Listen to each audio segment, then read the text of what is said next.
আসসালামু আলাইকুম গাইস। আজ মঙ্গলবার ছিল, তাই সকাল সকাল রেডি হয়ে মার্কেটে যাওয়ার জন্য বেরিয়ে গেলাম।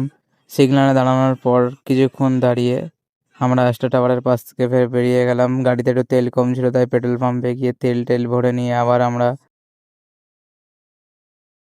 মার্কেটের জন্য বেরিয়ে যাচ্ছি।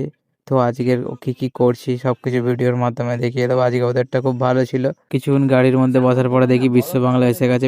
তারপর বিশ্ব বাংলার একটা ফুটেজ নিয়ে নিলাম। কিছুক্ষণ ট্রাফিকের সামনে দাঁড়ানোর পর আমরা ফের নিকো পার্কের পাশ থেকে বেরিয়ে গেলাম।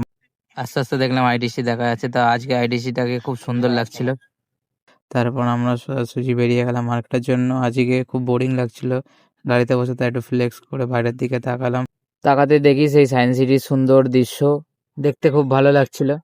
আর আজকে ওয়েদারটা খুবই ভালো ছিল। আমি বারবার বাইরের দিকে দেখছিলাম। আর তার কিছুক্ষণের মধ্যে আমরা মার্কেটে চলে আসলাম। মার্কেটে কি করছি না করছি সব তোমাদের দেখিয়ে দেবো। তারপর চলে আসলাম একটু ঘড়ি নেওয়ার জন্য। মার্কেটে এসে কেনাকাটি করতে করতে সময় কেটে কখন বিকাল হয়ে গেছিল বুঝতেই পারিনি। খুব জোরে খিদে পাচ্ছিল, তাই আমি আর রাস্তাতে একটা হোটেল খুঁজছিলাম কিছু খাবো বলে। খাওয়া দাওয়া সেরে আমরা মালপত্র গুছিয়ে নিয়েছিলাম। আর আস্তে আস্তে সন্ধ্যা হয়ে গেছিলো, তাই অনেক ফুটেজ তোমাদের দেখানো হয়নি। আস্তে আস্তে দেখলাম আইডিসিটাকে খুবই সুন্দর লাগছিল, তাই ভালো করে ফুটেজটা নিয়ে নিলাম যাতে তোমাদের দেখাতে সুবিধা হয়। কিছুক্ষণ গাড়িতে বসার পরে দেখি বিশ্ব বাংলা এসে গেছে। তো বিশ্ব বাংলা পার করে আমি বলছিলাম এটাই কি, সবাই আমাকে ফলো করো, যদি ভিডিও ভালো লাগে একটা শেয়ার করে দাও আর আমাকে একটু সাপোর্ট করো সবাই। কিছুক্ষণ পরে ফের গাড়িতে আমি বসে একটু চাটা খেয়ে নিলাম। তারপরে আমরা বাড়ির জন্য রওনা হচ্ছিলাম।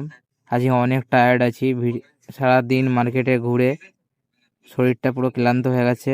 তো আজকে এখানেই ব্লগটা শেষ করছি। যদি তোমাদের ভালো লাগে সবাই শেয়ার অ্যান্ড ফলো করে নিও।